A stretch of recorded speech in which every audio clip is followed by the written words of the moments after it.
No! No!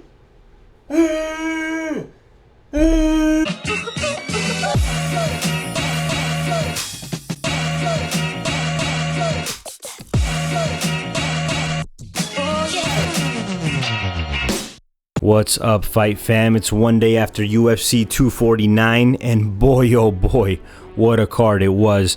Probably the most entertaining card I've ever seen, and everything delivered from the prelims to the main card to the main event. Everything was straight fire. Thank you, Dana. Thank you, UFC. Thank you, fighters, for continuing to keep the ball rolling in this coronavirus era that we are living in, and hopefully the NFL, the NBA, and the MLB, just kidding, nobody watches baseball, take suit and follow on. These guys are mavericks and they paved the way, and we need to learn. We can't just stop and do nothing. We have to continue to keep the ball rolling and give live sports to people who need it. I used to think live sports didn't matter, but after watching that fight card, I just felt reinvigorated, and I'm sure a lot of you guys felt like that too. Oh my god, that felt great. But anyways, back to the card. So much happened. Let me give you my thoughts on what went down. First, Mo's fight pick recap. I went 2-4-2. Anthony Pettis and Henry Cejudo. If you guys caught the video beforehand, hope you guys made some bets and picks and won some money. If you guys didn't, it's probably because you guys haven't subscribed. Get your fix on fight picks and subscribe. First fight I want to get into is Ngannou versus Rosentruik, the battle of the two scariest heavyweights in the division right now. And Ngannou just showed the Predator who exactly is top of the food chain. As soon as the opening bell rings, Ngannou blitzes Rosentruik, catching him with a clean left hook and putting him out in 20 seconds.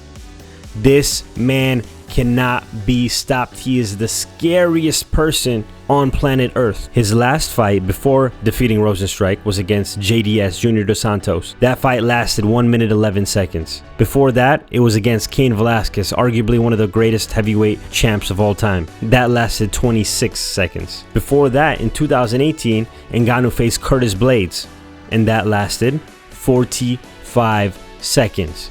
This man is taking down ex-champs, greats, contenders, all alike within 1.5 minutes. All those fights combined don't even make one round in the UFC. How crazy is that? And how crazy is it that he hasn't gotten a title shot yet? Since his fight with Stipe a long time ago. This man is the uncrowned heavyweight champ. Dana, give this man a belt. Give this man a belt. I don't care who you are. If you're facing Ngannou, first of all, I hope you have life insurance, because that would probably be a good idea. Secondly, I don't care if it's UFC. I don't care if it's boxing. This man just grazes you with one of his punches. It's lights out. Also, he has an incredible chin. As he was blitzing Rosentruik, he was getting hit with some shots. Rosentruik was showing some kickboxing skills and some distance management. Ngannou was swinging for the fences, and Rosentruik was countering as he was moving back. But Ngannou, like Usman says, he is fast, and all he has to do is hit you in the vicinity of your face and you are going down. We saw it in the Cain Velasquez fight when he just grazes Cain with an uppercut, not even hitting flush, and Cain goes down. Everyone thought that Cain's knee buckled, but it was actually just a grazing uppercut that knocked him out. Ngannou is the champ in my books. I don't care what anyone says. I don't care who has the belt. I really want to watch that Stipe DC fight. I watched the second fight live. I really want to watch the trilogy. But let's be real, nobody's beating Ngannou. I don't care if your name's DC, Stipe, John Jones, Israel Adesanya. Nobody is touching that man. He is the scariest, baddest man on the planet. Next, we have Dominic Cruz versus Henry Cejudo. This is one of my picks. I picked Henry Cejudo. And what did Henry Cejudo do? Win. The champ of all champs. The best combat sports athlete our generation has ever seen. Henry Cejudo catches him with a nice knee. Dominic was actually moving better than I had expected, especially after a 4-year layoff. Dominic was doing his normal figure 8 movement, but Henry read it. I'm sure he did a lot of preparation because he anticipated Dominic dropping his head during his movement and caught him with a clean knee that drops Dominic. And as Dominic drops, Henry Cejudo's already getting ready to swarm and then rides him and unleashes unanswered shot after unanswered shot until the ref is forced to step in. Controversial stoppage, actually. Joe Rogan, in his commentary, said that he personally didn't agree with the stoppage. He felt it was early because he thought Dominic was on his way to standing up. And if you watch the fight, Dominic was also livid about the stoppage. He said that he told the ref beforehand that, hey, let Henry finish me. I don't want to be stopped early. I'm a gladiator. Let me go out on my shield. Let him put me out. Me personally, I thought the stoppage was fine. I mean, he got clipped with a clean knee from Henry. He dropped. And Henry, the way he swarms you is something like I've never seen. It's like he's two people. He's like a mini jackhammer. He rides you and then he just jackhammers you with fists. I've never seen anything like it, to be honest. I mean, he did the exact same thing to TJ Dillashaw. People also thought that that was an early stoppage. Did I think that was an early stoppage? No. Now, Henry Cejudo wins. No surprise to me or any of you guys if you guys had watched my last video. The thing that did surprise me, though, was Henry Cejudo announcing his retirement. I'm not crying, you're crying. This man is on top of the world. People do not retire when they're on the top of the world. He's coming off of a win over Demetrius Johnson, TJ Dillashaw, Marlon Moraes, and now Dominic Cruz, the best bantamweight of all time. And he's retiring? He said he's essentially been competing for so long, since he was a child in wrestling and now MMA, that he's just tired of it all. He wants to start a family. Apparently he's seeing someone and he wants to have kids and shit. Good for him. Now, a lot of people have been speculating, is this a marketing ploy to get more money from the UFC? Maybe.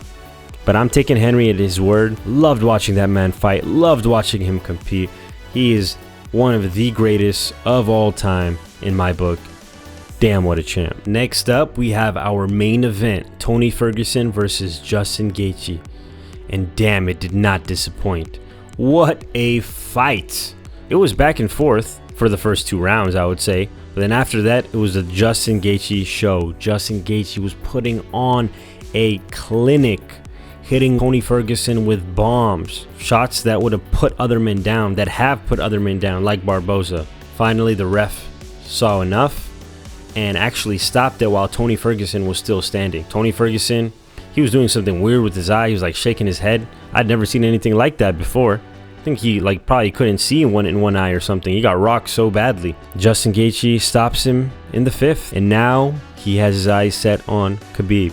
I have to tell you guys, I'm a huge fan of Tony Ferguson. My number 1 fighter is Khabib Nurmagomedov, but I'm a huge Tony Ferguson fan, and my heart just kind of went out to him. It was really bittersweet. I loved seeing Justin Gaethje rise to the occasion and taking on El Kukui, the boogeyman. But man, my heart went out to Tony Ferguson. This is a fight that this man did not have to take.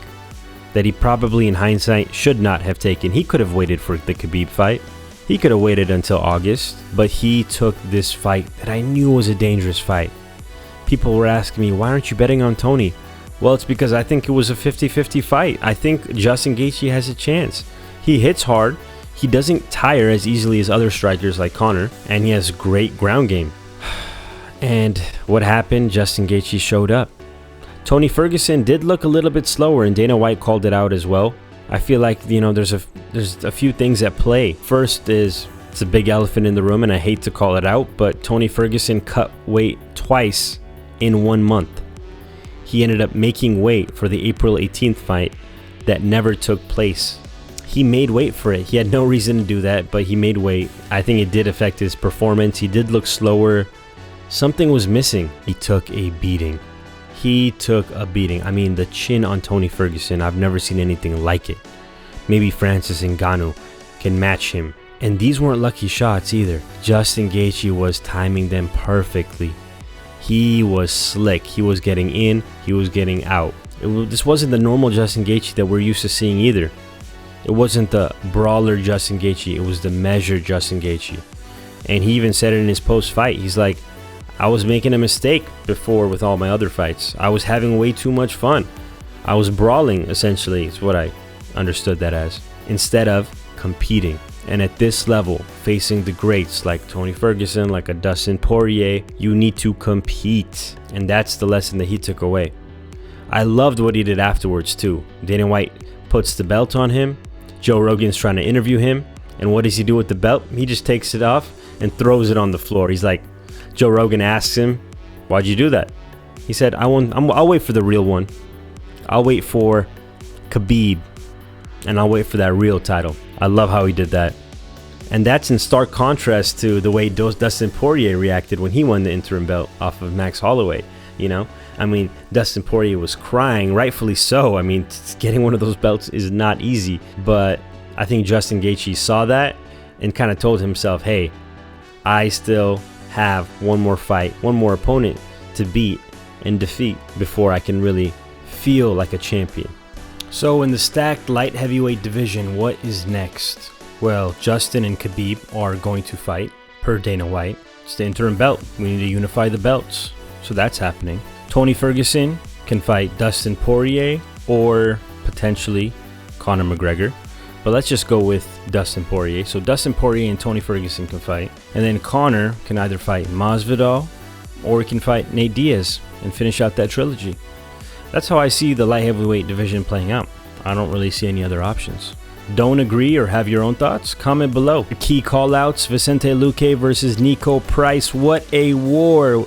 Crazy back and forth exchange, but sometimes the guy with the better chin is the one who wins. And Vicente Luque, as we saw with Stephen Thompson, has an amazing chin and was able to take Price's shots and then eventually knock him out. Jeremy Stephens versus Calvin Kattar was also a barn burner. Stephens came out hot in the first round. Kattar ended up reading his distance, reading his timing, and put on some of the cleanest boxing combos I've seen in the UFC. He has some of the best boxing in the UFC, and we are going to be seeing a lot more of him in that vision. I love Jeremy. It pains me to see him go out like that. Kattar caught him with a clean elbow that dropped him right away. But man, Kattar is a problem. That's all, guys. There's so much more, but we only have so much time. Boy, what a card that was. And boy, am I excited that we have our fights back. We have another fight coming up on Wednesday, and then a fight after that on Saturday. If you guys made any other bets on UFC 249, I want to know. Did you guys win? Did you lose? If you followed my picks, you would have won. Just saying. I was going into a very dark place without live sports.